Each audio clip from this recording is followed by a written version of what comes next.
Olá, sejam todos bem-vindos, bem-vindas. Estamos iniciando aqui mais um Pretoteca. Olá, minha parceira Milena Teixeira. Oi, Cíntia. Oi, gente. Mais final de semana de Pretoteca. É um prazer estar de volta. É isso. E, bom, a gente entrou aí, né, no mês de junho,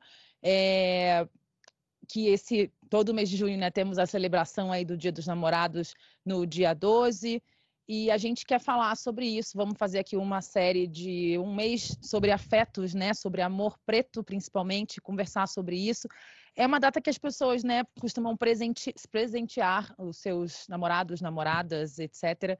E a gente quer aproveitar essa data para não falar só de presente, né, mas para falar de outras coisas que podem vir com esse amor e relacionamentos pretos, né, Milena? Pois é, e como a Cíntia falou, a gente vai, durante todo esse mês, né, a gente vai trazer essas reportagens falando sobre afetividade, sobre amor preto, especialmente porque a gente debate muito essa questão da falta de afeto entre os nossos, né, Cíntia?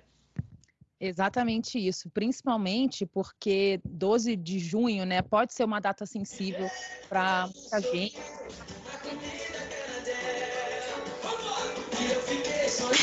Desculpa, gente, continue. Eu gostei da dancinha, Roger. Pretinho não aguenta ver o pagode, esquece. Esquece, é bom. Deixar essa parte. Sabe o que é? Agora sim, um spoiler aqui. Eu vou pro show de Thiaguinho e Pichote amanhã. Eu tava escutando em casa que eu preciso chegar lá atualizada. Certíssima. A gente não introduziu o nosso convidado ainda, mas assim, já participou de alguma forma, porque foi engraçado, foi um momento divertido. Tocou um pagode lá no celular da Milena. Pois é.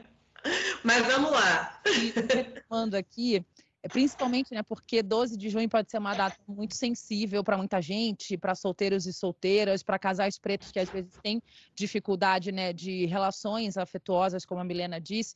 E a gente vai falar de tudo aqui, né, relações afrocentradas, interraciais, a importância do amor preto como uma forma de resistência, né, Milena? Pois é, com certeza. E a gente começa essa conversa hoje com um cara muito bacana, que é um monte de coisa, viu, gente? É fotógrafo, é escritor, é comunicador, é influenciador, é apresentador. Ele é tudo, né, Cíntia? Quem é? Ele é tudo, vocês já viram ele aí, tá quietinho por enquanto, mas é o Roger Cipó que tá aqui com a gente. Prazer te receber, viu, querido? Prazer o meu, gente. Boa noite, Cíntia. Eu já adorei estar aqui, cara. É o máximo ter você ter. Muito agradecer, enfim, o convite de vocês. A gente É muita gente bonita reunida, assim. É preto, né, cara? Então. É isso. Dessa vez, infelizmente, é virtual, né? Porque se fosse pessoalmente ia ser mais legal, mais gostoso. E a gente, pelo menos no virtual, a gente não suja a sua roupa, né? A primeira vez, para quem não sabe, que encontramos Roger, estávamos maquiadas, ele de camisa branca, aquele momento do abraço, né? Ficou tudo sujo aqui, mas tudo bem, tá normal, né, Roger? Não, tá super normal. Já até aprendi como que limpa e tá tudo certo.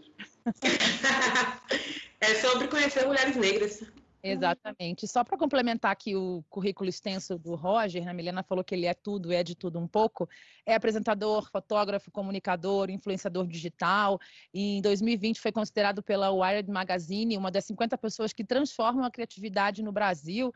É agitador cultural, criador do Tindó, que é um dos motivos pelos quais a gente te trouxe aqui para falar um pouco sobre isso. Roger fala muito sobre afetos, né, Milena? E eu queria muito saber de você, né, como homem preto, que vem de uma criação extremamente matriarcal, que não tem aquela presença do homem ali. Talvez por isso você tenha tido aflorada essa questão da afetividade, de poder falar com isso com muita tranquilidade. Fala um pouco pra gente quando que surge, né, essa sua bandeira de ter essa missão de falar sobre afetos, da importância do amor entre pessoas pretas. Cíntia, eu vou começar, inclusive, fazendo uma errata sobre minhas falas, assim, porque durante algum tempo eu sempre disse, né, bom, eu sou homem negro, vim de uma criação matriarcal, criado pela minha mãe e pelas minhas tias, e aí, ainda bem que a gente tem tempo de repensar coisas, nesse processo mesmo, eu repetir isso, eu fui lembrando o quanto eu deixei de falar da importância dos homens da minha família que fizeram parte dessa criação, né? Que embora eu tenha, enfim, crescido a ausência do meu pai paterno, os meus tios não abandonaram. Os meus irmãos, meu irmão mais velho, meus primos mais velhos, os vizinhos, enfim, os maridos das minhas tias, todos os outros homens da minha família foram muito importantes. Então, hoje, aos 31 anos, eu olho para o lado e, sim, embora minha família tenha sido conduzida por mulheres negras, isso também só foi possível porque esses homens estavam lá, inclusive para proteger essas famílias. Assim, uma família numa realidade extremamente pobre, ofereceu alguns momentos. E enquanto as mulheres estavam nas faxinas, limpando as casas na cidade, os homens estavam trabalhando no lixão, né? Para vender material reciclado, para conseguir comida e tal. E aí, por algum tempo, inclusive, eu começo falando isso, assim, porque nós somos, enfim, mas isso também é a realidade de outras pessoas, nós somos resultado dos esforços de homens e mulheres negras, assim, que com uma série de dificuldades garantiram que a gente chegasse até aqui. É um pouco, eu saí da terapia essa semana falando isso, de repente é por isso que eu tô com isso aqui fresquinho, tá, gente? E veio daí também, porque como homem negro, eu acho que essa procura de falar sobre afeto, ela tá muito mais ligada ao mundo que eu quero, às coisas que eu quero viver, às coisas que eu sinto e todas as durezas, as tragédias, as violências que perpassa essa experiência, que inclusive impede que nós, pessoas negras, tudo homens negros, vivencie isso com dignidade, com tranquilidade. Então, essa procura tá muito mais no lugar, tipo assim, sabe, do mundo que eu quero, estou projetando, estou buscando, tentando entender o que é isso, do que, enfim, tive uma iluminação. E depois de uma meditação, eu vou falar de amor, porque falar de amor é legal. Não, falar de amor é extremamente doloroso. Acho que eu nem falo mais de amor, assim, eu falo das urgências que é da gente trocar, a gente se humanizar. E aí tenho falado de um afeto que é desse afeto que humaniza a gente preta. Nem é desse amor romântico, que embora a gente esteja perto do Dia dos Namorados, acho que nem está nesse lugar, eu diria assim. Está muito mais no lugar de conseguir ver a humanidade na gente. Conseguir, por exemplo, resgatar a importância e o papel de homens que foram super negligenciados durante toda a história, mas estavam no lixão, garantindo o sustento da sua família. E aí, enfim, na volta tem o álcool que atravessa, tem as violências da polícia, tem um monte de coisa, inclusive embrutece, impede que nós homens, por exemplo, falem sobre a forma, sobre as coisas que a gente sente.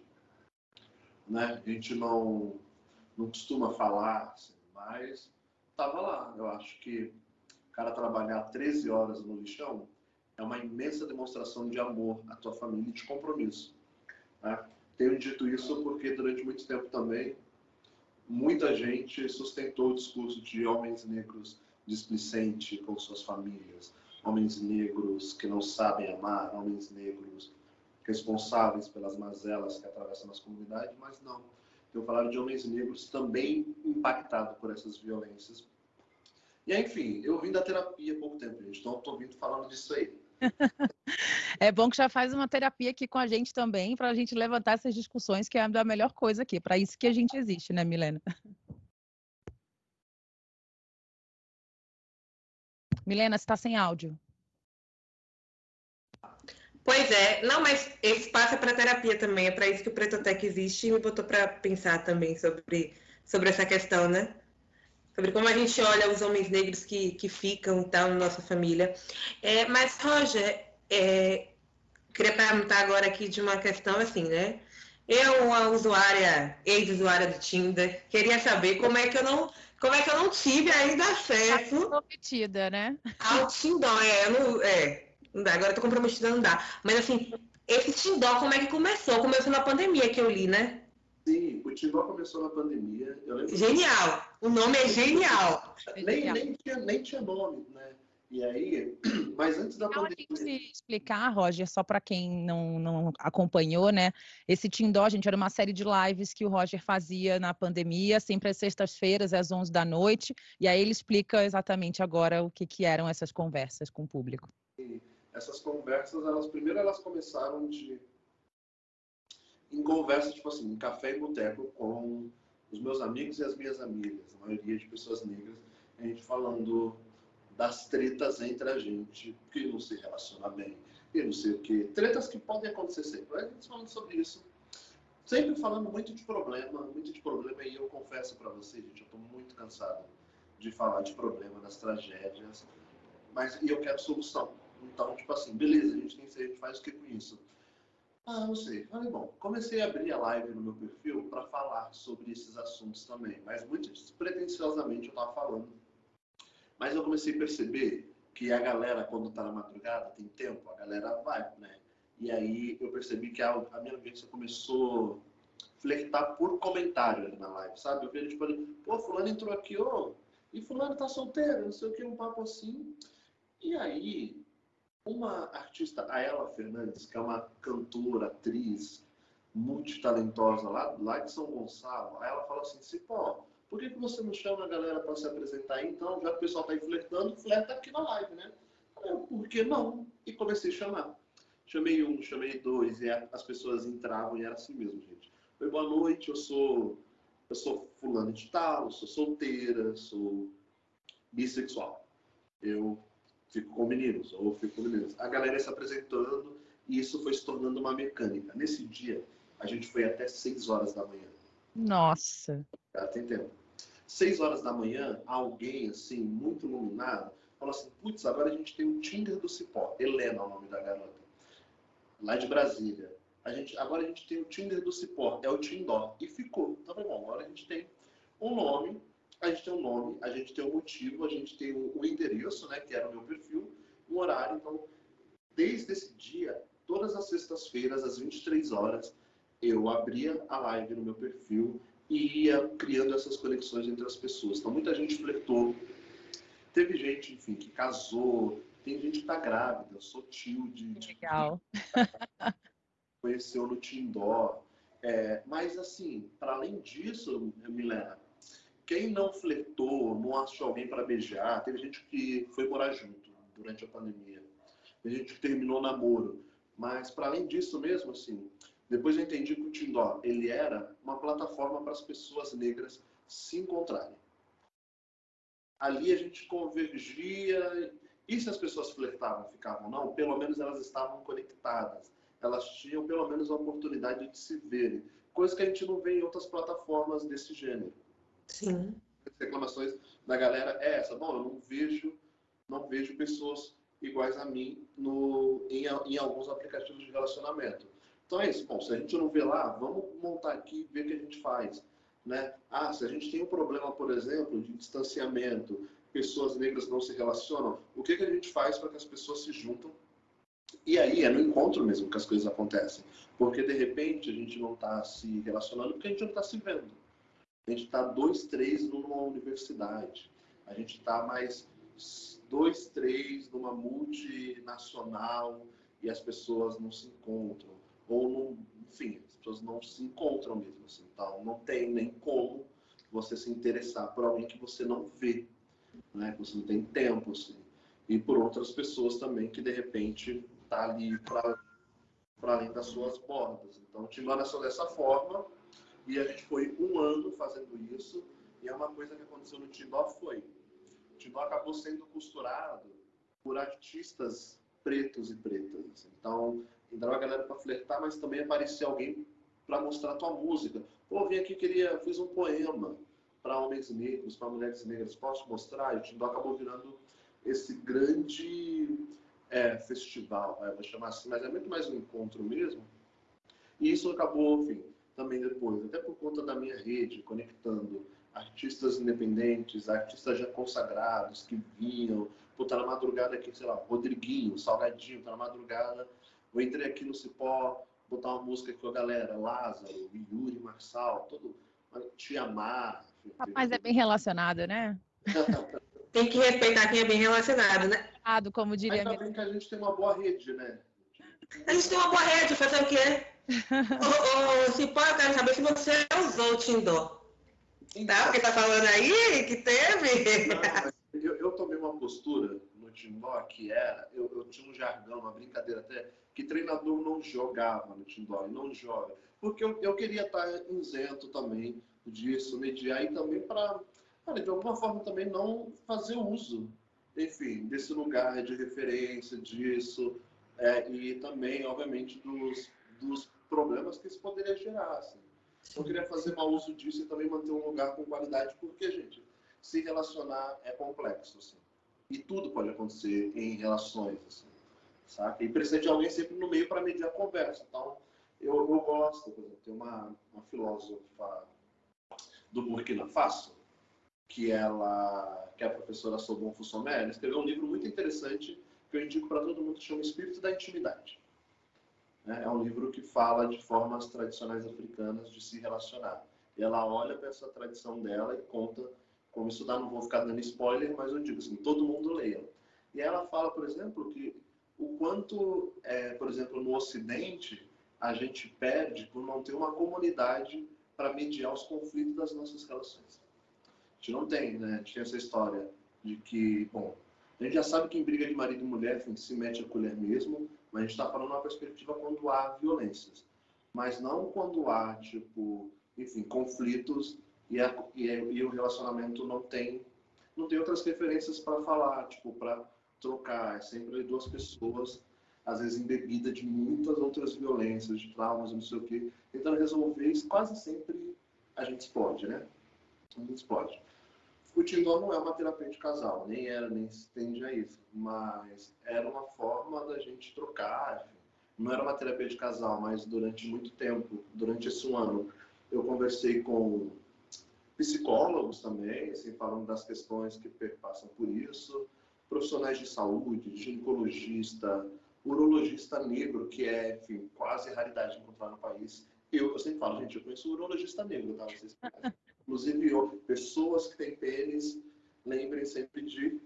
Pode pegar contato com o Roger. Pode falar comigo, eu passo o contato dele.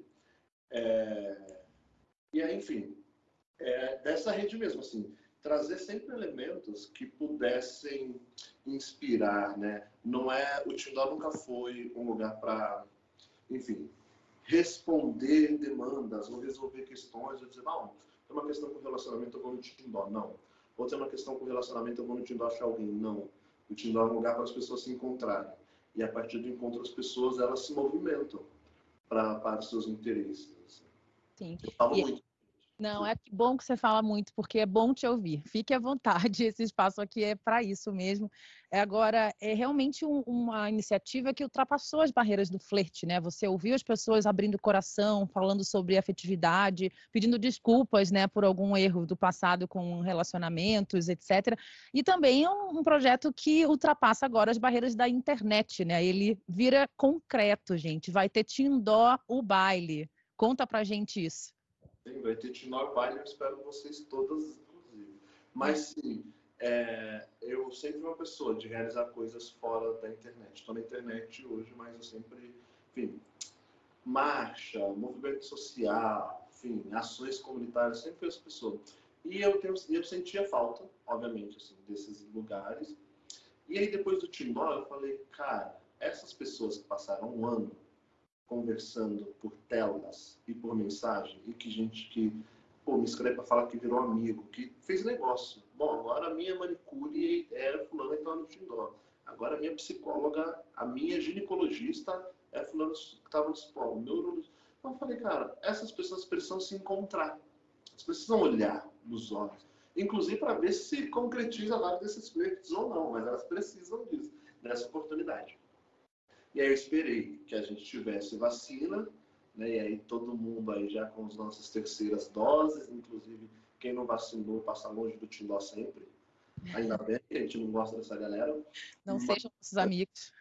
Pois é, mas virou. E aí o Tinder está nascendo agora, a sua primeira edição como um baile na Casa Natura, que é um lugar maravilhoso, aqui em Pinheiros, e nasce com um line-up gerado no Tinder, né, que é esse encontro de gerações, de artistas já consagrados, com gente que está começando. Então, na primeira edição, a gente tem um show do Salgadinho, que é ícone do pagode da década de 90, um cara que, embalou a minha infância, adolescência, acho que de muita gente, mas embalou vários casais também. O Apai, né, que nunca dançou essa música. Eu não beijava na boca quando eu conheci o Salgadinho, mas enfim, já vi a família toda dançando catimbelê junto.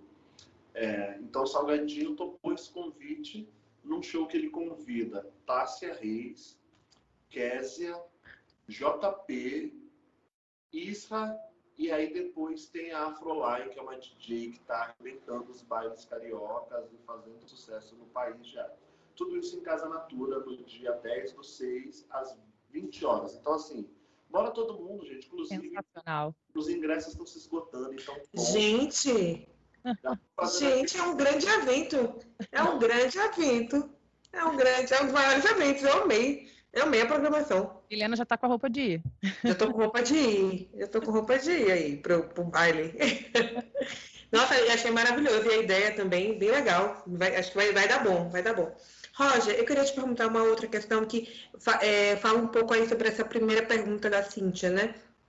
Sobre a afetividade entre pessoas pretas. A sua ação o Tindó é uma iniciativa que está aí para unir, né? Enfim, casais pretos, homens pretos, mulheres com mulheres pretas, homens com homens pretos. Mas eu até comecei falando sobre isso.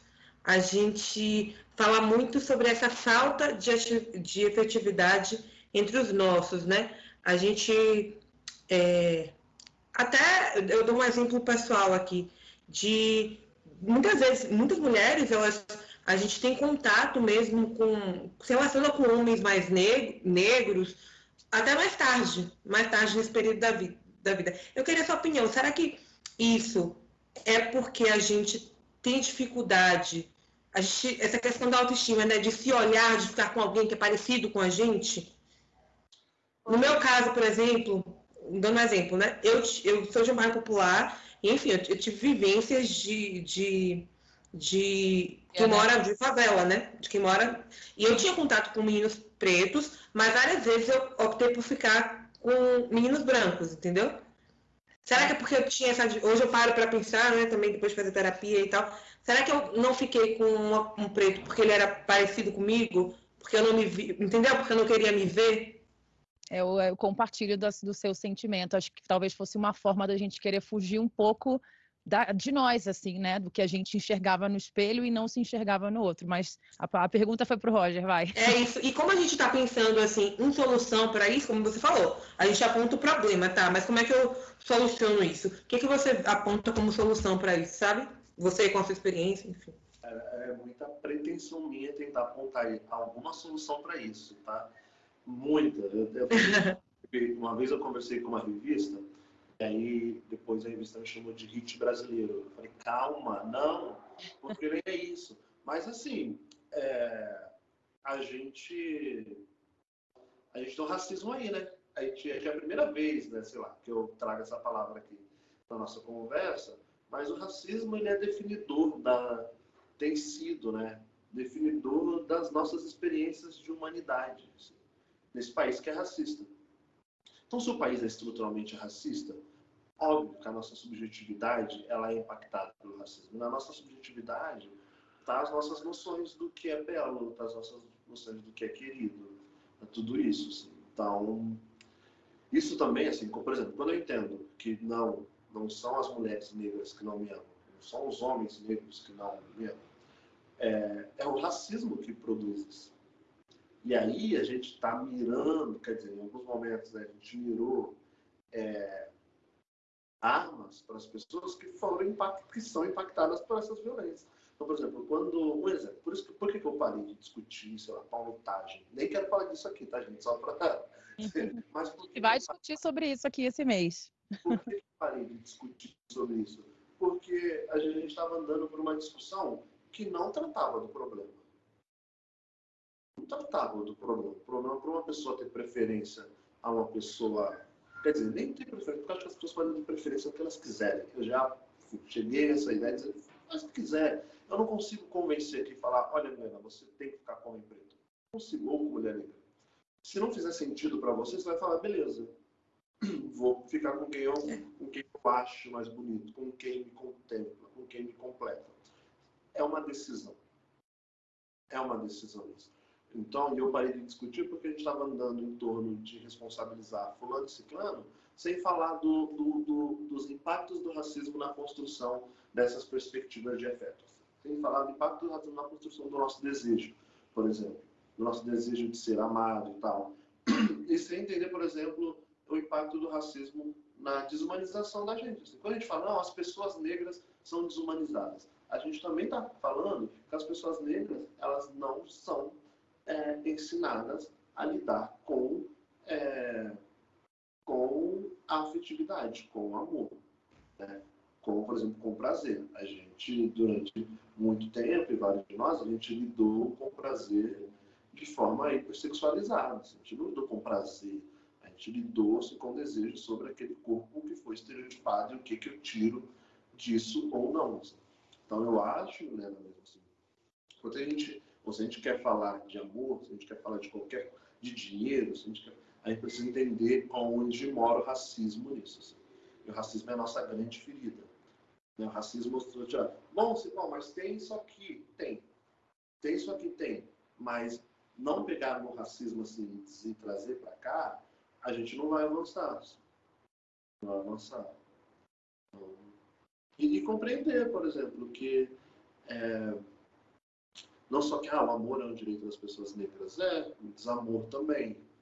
Né? Sim, a possibilidade de sentir e não sentir, sim, mas acho que se isso é uma ação, se a gente compreende isso de forma autônoma, incrível. Agora, se existe um processo histórico que impede, inclusive, que a gente possa decidir sobre isso, existe um processo de desumanização que degradou tanto a gente, assim, um processo que matam meninos negros antes deles beijarem na boca.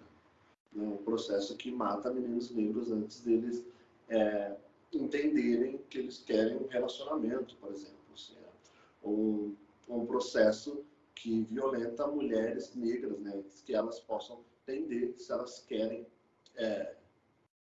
viver isso ou não. Assim. Um processo que, por exemplo, massacra tanto, por exemplo, o imaginário de mulheres negras, né, que, além de ser objetificadas, são violentadas, são utilizadas. Né, esse processo esse nem é propriamente um processo exclusivo do machismo.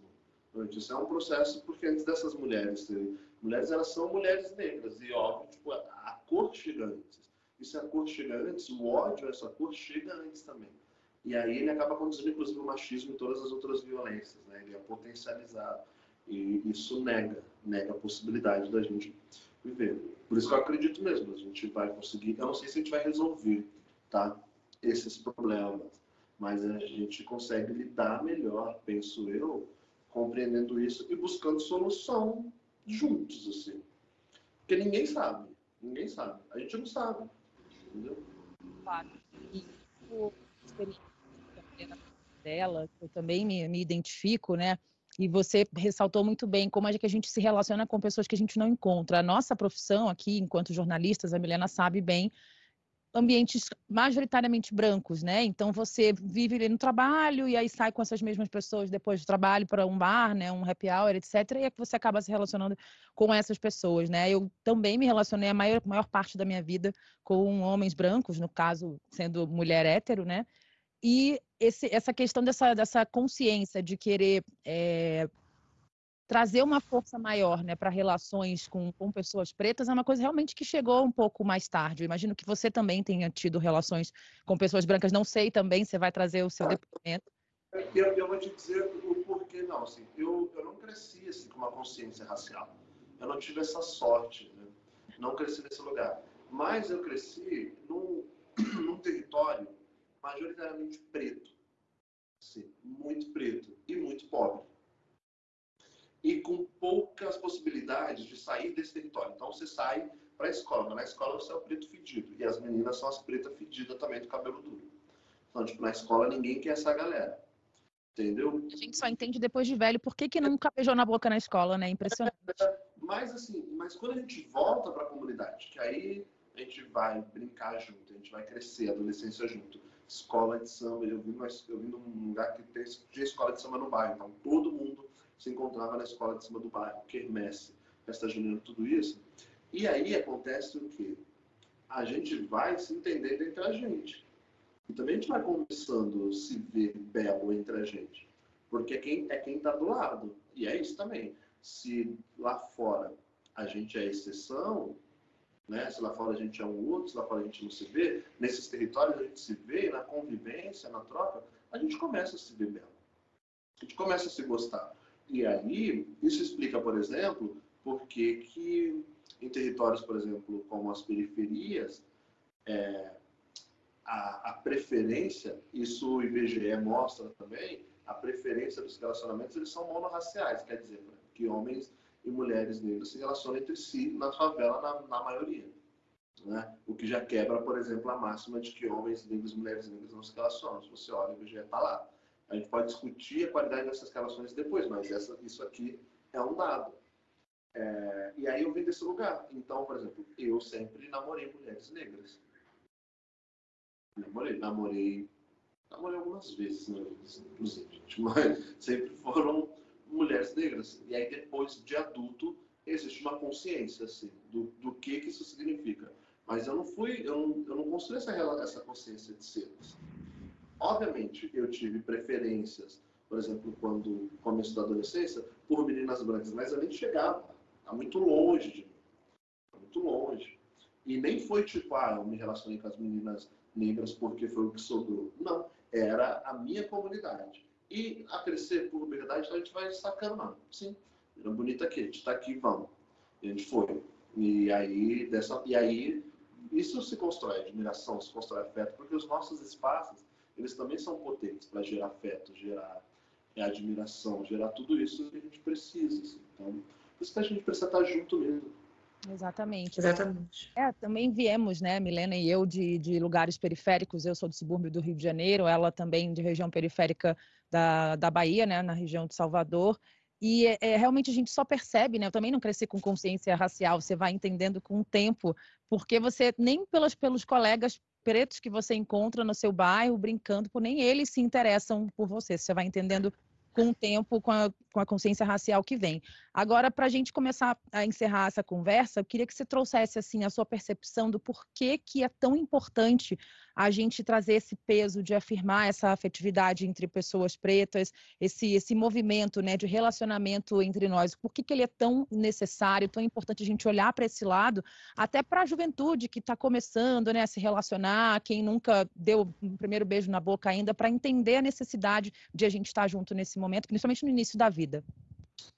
Eu poderia, assim, tipo, militar aqui, dizer por que politicamente isso é importante. Mas eu tô preferindo dizer, gente, que isso é importante porque a gente também tem direitos. A gente também pode estar. Assim, se tem um processo que destroça as nossas relações, que violenta as nossas comunidades, a gente pode fazer o caminho inverso de reconstruir isso.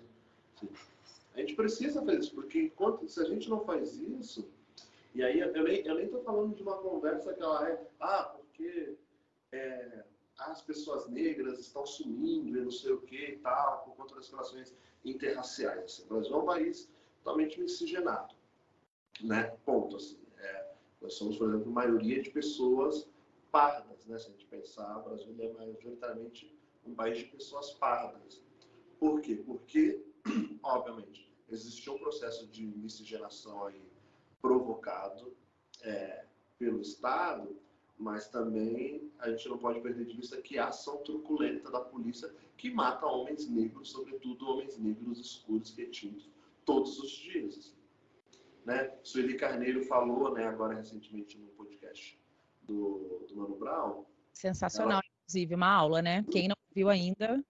Ela comentou, né, a pesquisa ali sobre o cemitério de São Luís, que é uma pesquisa muito, muito conhecida pelo movimento negro, né, e que conta que grande parte das pessoas enterradas ali são jovens negros, e majoritariamente jovens negros pardos, né, e nas cadeias, e aí depois ela fala, né, também que nas cadeias, e já vi outras pessoas no movimento negro, nas cadeias, majoritariamente também são homens negros, considerados pardos. porque os homens negros escuros e as mulheres negras escuras, essas pessoas estão sendo assassinadas. Sequer está sendo preso.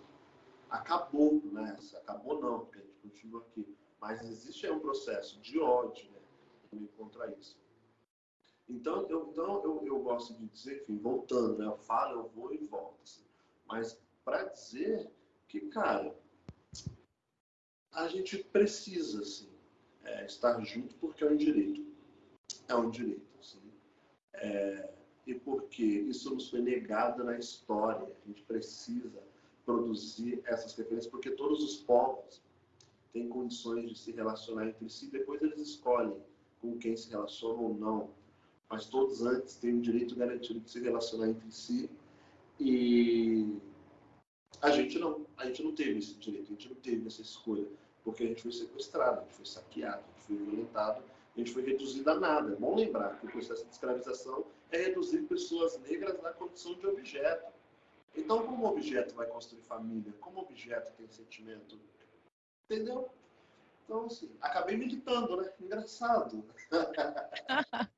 Foi maravilhoso, maravilhoso. Mas é sobre isso, né? A gente realmente precisa fortalecer, porque essa separação entre nós já vem de quando fomos retirados do continente africano, né? As famílias foram separadas ali, foi, né, famílias que eram de um país foram se encontrando aqui de outra forma, né, Milena? Foram Com certeza.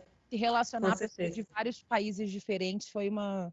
Enfim, esse arrancar de nós já vem desde antes, né? Com certeza. A gente vai finalizar aqui o papo, Roger. Muito obrigada por falar comigo, por falar com Cíntia. Sempre bom falar com você, é sempre bom. Esse baile aí que espere a gente vai. Mas eu só quero uma dúvida que eu fiquei na cabeça. O Tindó vai virar aplicativo? Vem aí, né? Vem aí. Então, quero spoiler. Vem aí. Helena não está precisando, não. Eu tô. Vem aí, vem aí. Eu não posso dizer agora, mas o Tindó vai ganhar o mundo. Assim. Demais. É isso, a gente demais. Vai ter, tipo, imagina um palco do Tindó no Lollapalooza, nos negócios desse aí. Esse tipo de coisa, assim. Eu penso... Grande. Eu quero dominar. É isso. Tá certíssimo. Certíssimo. Então, guardar o Tindó aplicativo na rua, que os pretos e pretas estão precisando. Já, com certeza.